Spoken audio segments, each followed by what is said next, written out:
Greetings to my YouTube viewers of my channel Writer Sandhanam Speaks. This is the second part of my English talk on Kamaraj. In my first part I left out a small incident. When these articles were published in all the Tamil journals, papers in Tamil Nadu, my friend Mr. T.G. Nalamuthu, who asked me to write this, told me and Mr. Frank Noroma that Sandhanam's article is making waves in Tamil Nadu. A great compliment from a very strict and stern officer like Mr. T.G. Nalamuthu. After these articles were sent to both English and Tamil, sent to Chennai, I think after a week I was making a walk from my office, Press Information Bureau, Bangalore to bus stand to board the bus to reach my house. I saw in a petty shop a poster giving advertisement to the content that is going to come tomorrow. This is about my article on Kamaraj. This is the poster. This is a Xerox copy of the poster. It reads, நாளைய சுடரில் காமராஜர் நூற்றாண்டு விழாவையொட்டி சிறப்பு கட்டுரை மற்றும் அருமையான அரிய படங்கள் நாளை தினச்சுடரில் வெளிவருகிறது, படிக்க தவறாதீர்கள். Don't miss a rare article being published by this daily on through Kamaraj with rarer photographs. So, in my career of 40 years, I had never come across a media giving publicity to a government servant article. That too from Press Information Bureau. Anyway, all this credit goes to only Mr. Kamaraj. More to Kamaraj than to my writing skill. Now I am going to read this English article which was put out by Press Information Bureau Office, Chennai. The topic is, will we ever see another Kamaraj? Actually, the original heading I gave was, here is Kamaraj, when comes such another? Imitating Shakespearean words in Julius Caesar. On the death of Caesar, his Lieutenant Antony made that celebrated funeral oration in which he says, here is Caesar no more, when comes to such another. But anyhow, it might have been, the heading might have been changed by either my Madras office, Chennai office, or New Delhi office, or Prime Minister's office, I don't know. The article runs like this. There is no much change in that article. Public figures cannot afford private life. Jawaharlal Nehru is reported to have lamented once. But there was one figure in Indian politics in the recent past who willingly merged his private life into his public life. The former Chief Minister of Tamil Nadu and All India Congress President K. Kamaraj was one such personality. July 15, 2003 marks his birth centenary. A lifelong bachelor, this freedom fighter had only aspired for his motherland's freedom from foreign rule and to serve its people afterwards. Kamaraj's life story had been stranger than fiction for its unbelievable incidents and turn of events. Almost an illiterate with no formal education and born in a poor family in a remote village, he rose to great heights of eminence in the political arena. K. Kamaraj was born on July 15, 1903 to the couple Kumaraswamy and Sivagami in Virudhunagar, Tamil Nadu, in the southernmost part of India. His father Kumaraswamy had a small coconut shop to support his family. While Kamaraj was studying in the primary school, the family was struck with misfortune. His father, the only breadwinner of the family, succumbed to a massive heart attack. This put an end to the education of Kamaraj. He had to take up all kinds of odd jobs, including that of a street vendor, to support his widowed mother and sister. The independence struggle was in full swing in the country at that time. Kamaraj was eager to contribute his might to the freedom movement pioneered by Mahatma Gandhi.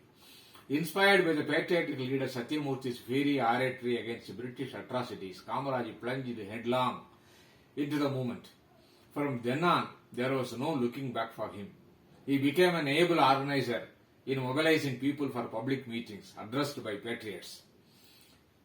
Appreciating his skill, Satyamurthy took him under his fold. In due course, Kamaraj, by his selfless devotion, rose in stature. Starting as Satyamurthy's personal assistant, he ultimately rose to become the president of Indian National Congress. A pre-independence party like the Congress, which had nothing to offer to its cadets except suffering and imprisonment under the British rule, became the home for Kamaraj. With terrific energy and dedicated service, Kamaraj converted the Congress into a formidable organization in Tamil Nadu. Himself a grassroots level worker, he became very popular among his party rank and file. He was imprisoned for the first time when he took part in the Salt Satyagraha undertaken by Mahatma Gandhi. Later, participating in almost all the agitations, he courted arrest and underwent long periods of imprisonment. His association with his stalwarts in prison helped him broaden his outlook. He grew fond of books, and through interactions with intellectuals in prison, Kamaraj developed his leadership skills that proved a valuable asset to him as an administrator in later years of his life. Kamaraj succeeded C. Rajagopalachari, another great stalwart, as a Chief Minister of Tamil Nadu on April 13, 1957. Undoubtedly, this was a great achievement for him, as he was the unanimous choice for the high office. He was honest and selfless to the core. Almost half a century has passed since he administered Tamil Nadu, but his pivotal role in the state's all-round development is still remembered. Keeping pace with Nehru's visionary efforts at the national level, Kamaraj was instrumental in building many irrigation dams linking the villages by all-weather roads and constructing hospitals in remote places. Today he is talked about for making primary education completely free. Perhaps he might have felt the asset of education which he was deprived of due to poverty should not befall similarly placed children. In fact, he felt that a major part of his life's mission was fulfilled by this one act. Kamaraj had also introduced the midday meal scheme for the poor students at school. It helped arrest dropouts. It is now being replicated at the national level. Even the Supreme Court, in one of its recent judgments, has asked every state to implement the scheme, besides instructing the central government to release food grains from its godown for this purpose. The President, Dr. APJ Abdul Kalam, who also rose from humble beginning to great heights, while inaugurating a similar scheme under Akshaya Patra at a function in Bangalore recently, acknowledged the pioneering work done in this field by Kamaraj. The result of Kamaraj's work was there for all to see. There was an all-round development with villages nucleus. By inducting colleagues like Sri R. Venkatraman and C. Subramaniam in his ministry, he paved the way for the growth of industrial, agricultural and educational sectors. Tamil Nadu sets itself as an example for other states to emulate. Well impressed by the achievements and acumen of Kamaraj, Prime Minister Jawaharlal Nehru felt that his services were needed more at the national level. In a swift move, he brought Kamaraj to Delhi as the President of the Indian National Congress. That Nehru should have lent his ears to a little educated leader like Kamaraj on party and national issues amazed everyone. Nehru realized that if he had wide learning and vision, Kamaraj possessed enormous common sense and pragmatism. That was amply proved when Kamaraj suggested to Nehru to seek the resignation of some of his senior cabinet colleagues to draft them for party work. That became the famous K plan. Kamaraj had realized that the Congress party was losing ground among the people due to the absence of dedicated leaders. Nehru promptly accepted his suggestion and some of his cabinet ministers resigned. Kamaraj's political maturity came in full view when Nehru died in 1964. How he settled the succession issue for the Prime Ministership was amply proved by his choice of Lal Bahadur Shastri and Indira Gandhi in succession. Though later in life Kamaraj had to lose his political power and sit in the opposition, he still remained a respected national figure, both among his colleagues and opponents.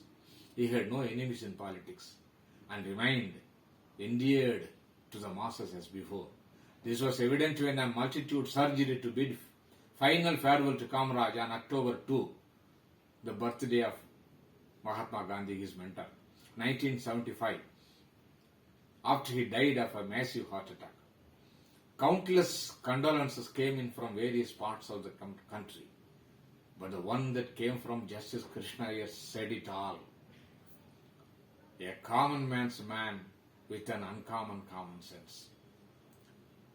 After this article was published, I read it somewhere in a paper that the then Prime Minister, Dr. Manmohan Singh, participating in the centenary of Kamaraj birthday celebrations, he quoted this line from Justice Krishna Iyer. Perhaps he could have got it from this article too. My guess is as good as yours. But anyhow, nobody can doubt the just observation of Justice Krishna Iyer that Kamaraj is a common man's man with an uncommon common sense. Thank you.